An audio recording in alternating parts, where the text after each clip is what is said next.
প্রিয় দর্শক, বর্তমানে ভাইরাল সাপ রাসেল ভাইপার। রাসেল ভাইপারের নাম শুনেনি এমন মানুষ বাংলাদেশে খুঁজে পাওয়াই কঠিন। বাংলাদেশের সবচেয়ে বিষাক্ত সাপ রাসেল ভাইপার। রাসেল ভাইপারের আসল নাম চন্দ্রবোরা।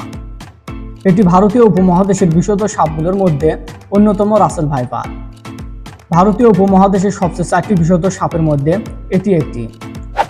বর্তমানে বাংলাদেশের কয়েকটি জেলায় মানুষ রাসেল ভাইপারের ভয়ে আছে।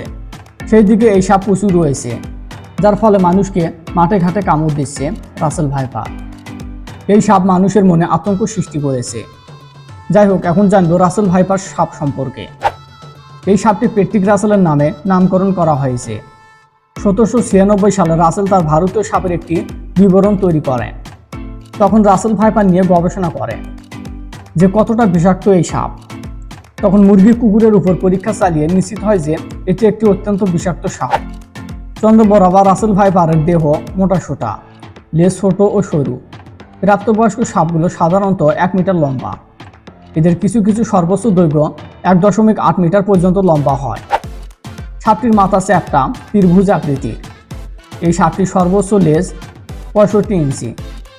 এই সাপগুলো বেশ কয়েকটি দেশে দেখা যায়, যেমন ভারত, পাকিস্তান, শ্রীলঙ্কা, বাংলাদেশ এবং নেপাল।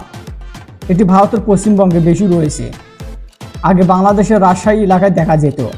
বর্তমানে এটি বাংলাদেশের মানুষের আতঙ্ক।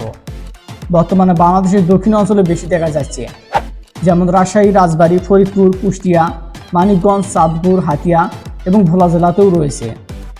সাধারণত রাসেল ভাইপার ঘাস, ঝোপঝাড়ে, এছাড়া বন, ফসলের ক্ষেতে বেশি দেখা যায়।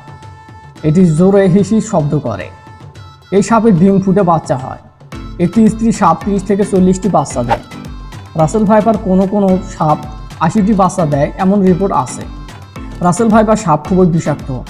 চন্দ্রবোরার বিষ হেমোটক্সিক। এর বিষ দাঁত মুখ বন্ধ করলে দাঁত ভাঁজ হয়ে থাকে। চন্দ্রবোরা সাপ এক ছবলে বেশ খানিকটা বিষ ঢালতে পারে। প্রাপ্তবয়স্ক সাপগুলো বিষের পরিমাণ 130 থেকে 250 মিলিগ্রাম। যখন এই সাপ কামড় দেয় তখন ক্ষতস্থান ব্যথা শুরু করে এবং কিছুক্ষণ পর ফুলে যায়। অনেকে আবার বমি হয় এবং মুখমণ্ডল ফুলে যায়। 30 থেকে 35% লোকের কিডনি অকার্যকর হয়ে যায়। এছাড়া ফুসফুস, লোহিত রক্তকণিকা, কিডনি ক্ষতিগ্রস্ত হয়। দ্রুত চিকিৎসা নিলে অ্যান্টিভেনমের প্রয়োগের বিষক্রিয়া অনেক অংশ কমানো যায়। রাসেল ভাইপার সাধারণত ইঁদুর, টিকটিকি, কাঁকড়া, বিচ্ছু এসব প্রাণী খায়। যেহেতু টিকটিকি এবং ইঁদুর মানুষের বাসস্থানে থাকে, তাই রাসেল ভাইপার এগুলো শিকার করার জন্য মানুষের বাসস্থানে চলে যায়। সমগ্র বিশ্বে প্রায় 3000 প্রজাতির সাপ রয়েছে। তার মধ্যে বাংলাদেশে 108 প্রজাতির সাপ রয়েছে। বিশেষজ্ঞরা বলেছেন সাপের এখন প্রজনন কাল চলছে, তাই রাসেল ভাইপার বেশি দেখা যাচ্ছে, যার ফলে এদের সংখ্যা দিন দিন বৃদ্ধি পাচ্ছে।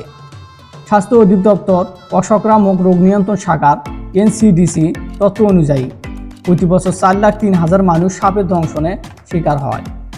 তার মধ্যে 5,500 জন মানুষ মারা যায়।